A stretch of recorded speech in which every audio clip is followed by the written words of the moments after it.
السلام علیکم ورحمۃ اللہ وبرکاتہ۔ دوستو، آج کے اس وظیفے میں ہم انشاءاللہ ہر قسم غم و مصیبت کو دور کرنے کے لیے ایک بہترین وظیفہ بتائیں گے کہ اس عمل کے برکت سے انشاءاللہ اللہ جل شانہ تمام پریشانیاں، مصیبتیں، غم، دکھ، درد اللہ جل شانہ دور کریں گے۔ اور غم جتنے بھی بڑا ہو تو غم سے کہے کہ میرا رب بہت بڑا ہے، جو بھی غم ہو تو اللہ جل شانہ غم کو دور کریں گے، پریشانیوں کو دور کریں گے اس وظیفے کی برکت سے۔ اس وظیفے کو خود پڑھیں، دوستوں کو پڑھیں، انشاءاللہ تمام ساتھیوں کے پریشانیاں، دکھ، درد، غم اور جتنے مصیبتیں ہیں اس میں مایوس بھی نہ ہونا۔ لا تقنطوا من رحمت اللہ، اللہ کے رحمت سے، اللہ جل شانہ کے رحمت سے نا امید نہ ہونا۔ اللہ جل شانہ کے رحمت کے دروازے بہت وسیع ہے، اس سے نا امید نہ ہونا۔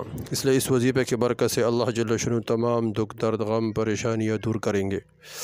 وظیفہ یہ ہے کہ قرآن کی ایک آیات ہے، افوض امری الی اللہ ان اللہ بصیر بالعباد، سورہ مومنون آیات 44۔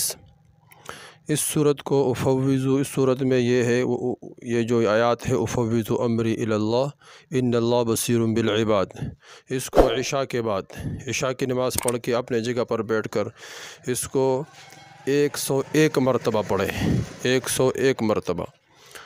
تو عشاء کی نماز پڑھ لیا، پھر اس کے بعد اپنے جگہ پر بیٹھ کر اس وظیفے کو پڑھے، افوض امری الی اللہ ان اللہ بصیر بالعباد۔ عشاء کی نماز کے بعد 101 مرتبہ پڑھے۔ ہر رنج و غم دور کرنے کے لیے غیب سے مدد کا دروازہ کھلتا رہے گا اللہ جل شانہ کے فضل و کرم سے۔ اس سے تمام دکھ، درد، پریشانیاں دور ہوں گے۔ اس کو خود بھی پڑھے اور اس طرح پریشان ساتھیوں کو بھی بتائے، دوستوں کو بھی شیئر کرے، انشاءاللہ سب کو فائدہ ہوگا۔ والسلام۔